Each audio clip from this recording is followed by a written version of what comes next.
Welcome to Creepypasta Theater, a show where we explore the strange world of creepypasta.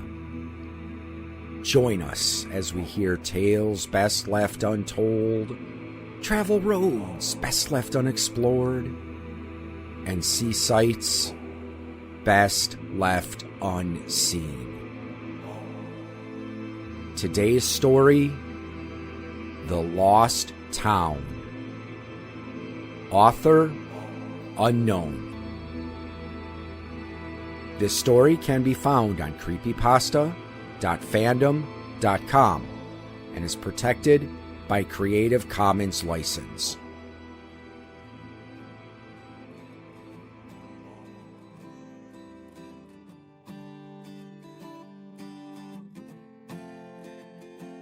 I'm usually a guy who likes to explore old and abandoned towns that have been forgotten. It's one of my weird but cool fascinations that I like to do when I'm bored and feel like there's nothing to do. But last week made me question if it was really worth it to risk my life for some random location I've never heard of. But I'm getting ahead of myself. Let's go back to the beginning, to where it all began. My name is Frank Miller, and like I said before, I love to explore abandoned towns. I really like the dark and creepy atmosphere to them. I have been doing it for almost 5 years now, but out of all the places I've looked through, this is the one that will never get out of my head. I will go into full detail as much as I can. I just hope you are prepared for what you are about to hear. Nobody should experience this, but everyone should also listen to the truth that has been hidden. It was around mid to late February when I heard about this town. I actually was told by a close friend I knew. I won't share too much information about him for the sake of his privacy. He told me about a lost town that is now abandoned. It was built around the same time World War II ended, which, just listening to that on its own, already makes this sound creepy. From the early 50s to the mid-60s, it was quite a small but peaceful town with a population of just 600 people. Unfortunately, on March 19th, 1966, a big fire broke loose and burned the entire town. It's been said that only a handful of the town's people survived the fire. However, their whereabouts are unknown to this day. Hearing this from my friend got me really intrigued. I asked him how he knew about all of this stuff. He told me that a couple of local newspapers at the time had a headline about the fire and even had info about the town. But it seemed like nobody has talked about it ever since. So far to the point that nobody knows about the town's name or location. The files and documents about most of the town's history were all burned during the fire. This made me even more invested. I told my friend that I would go and explore the town first thing in the morning, even though I didn't know where it was located. If I could go back now, I would have stopped myself and just stayed in my house before anything bad would happen.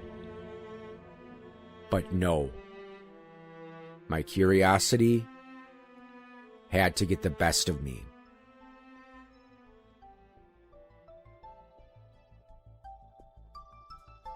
The next morning I got up and got ready.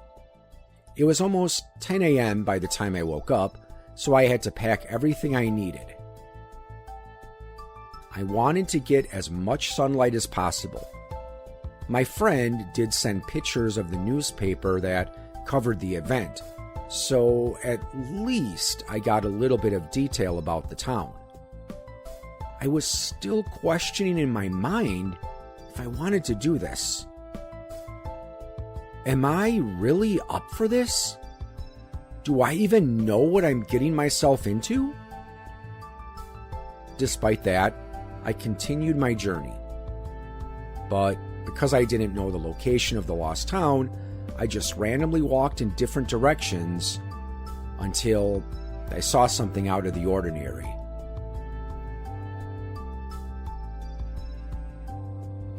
To be honest, I don't know much of what I saw while walking. Probably because I was walking for hours and hours trying to find this single town I never heard about. I was almost about to give up. I literally couldn't find anything no matter how hard I tried. Until that very faithful hour of 5:25 p.m.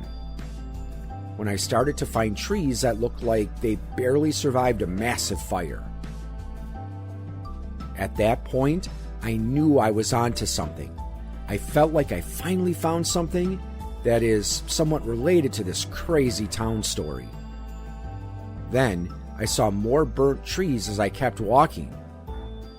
Eventually, I found the ground that looked even more burnt than the trees.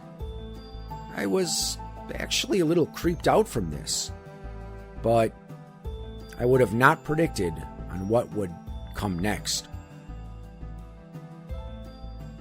As I kept walking, I saw what looked like a piece of wood in the distance. When I got closer, I realized that it was a town sign. However, it not only looked burnt, but was all scratched up and very unreadable.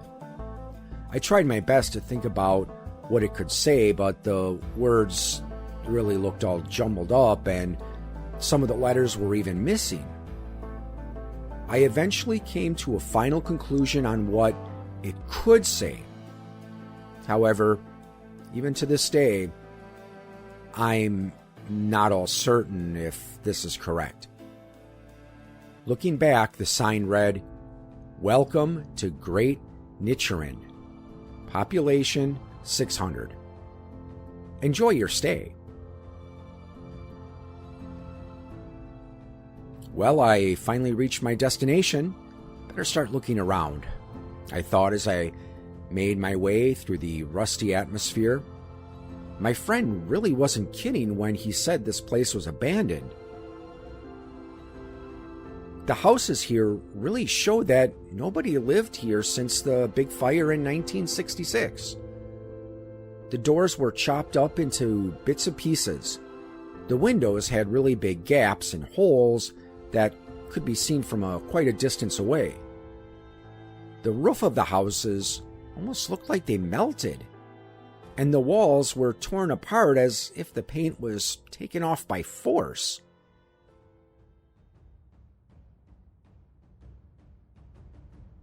Upon investigation, I realized since the doors were ripped up, it was much easier to break into the houses.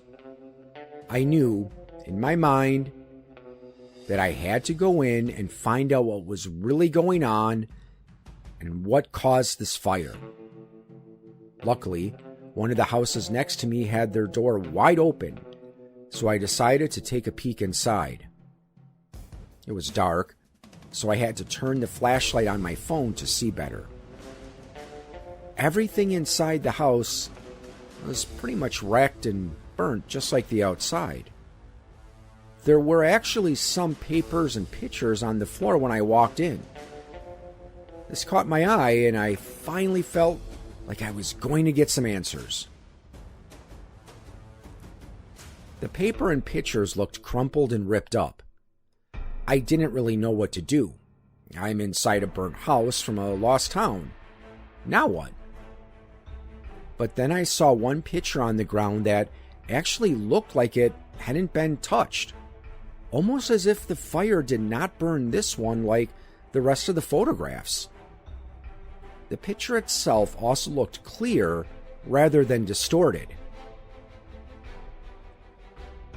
This was when I made the biggest mistake of my life. When I looked at the picture, I was horrified to see what kind of imagery this photo contained. The photo showed two dark hooded figures, one with a gun and one that looked like a witch, and they were holding a pocket knife. But what made me shocked the most about this was that there was a third person in the middle of the picture. It was a man with his clothes all ripped up and his mouth sealed shut with tape.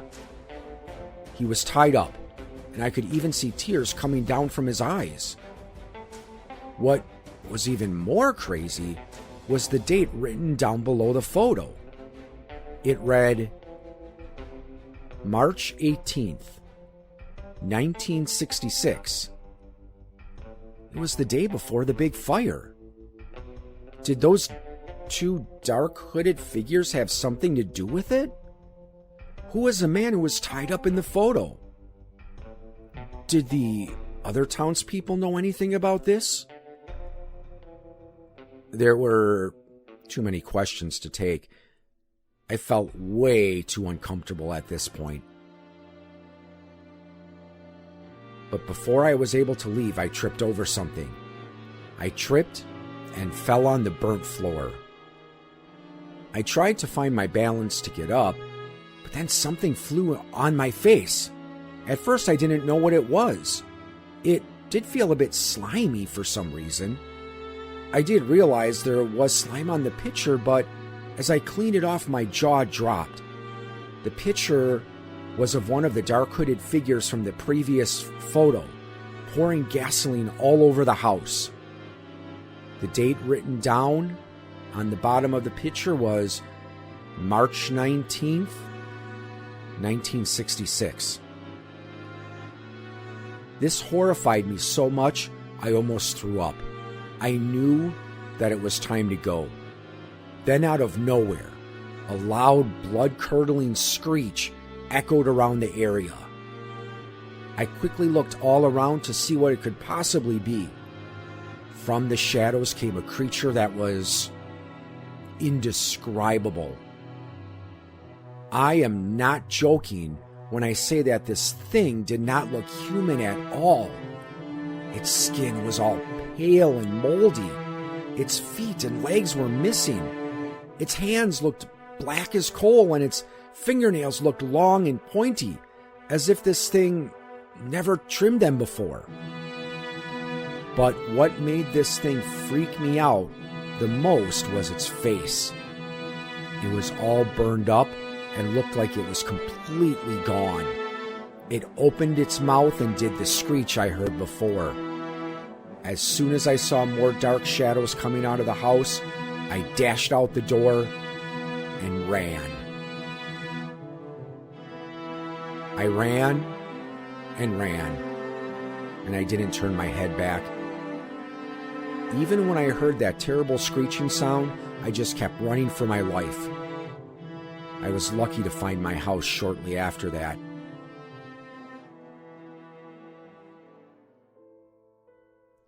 I don't know how that could be possible, but I'm just happy to be alive. I couldn't believe what I just witnessed. I had so many more questions than answers. What was that creature? Who were those dark-hooded people? Why did they decide to burn down the town and the people who lived there? I wish I never knew about this place. I wish I had told myself to just stay home and that it could be dangerous. Was it worth it? To be honest, no. No, it's not. I now have nightmares about that place, and I can't stop thinking about that horrifying creature I saw. I'm literally scared for my life now. It was all because of that stupid choice of going there and risking my own life. I'm lucky to be alive. Hell, I'm even more lucky to tell you about this. Now you know what kind of terrors I've been through. I don't know what to do anymore. I don't want to ever go back there. I never want anyone to go near that place as long as I live. All I'm saying is please be careful out there. Don't risk your life exploring abandoned areas like this. Trust me when I say this. You do not want to end up like I almost did. It could be the last thing you will ever see in your life.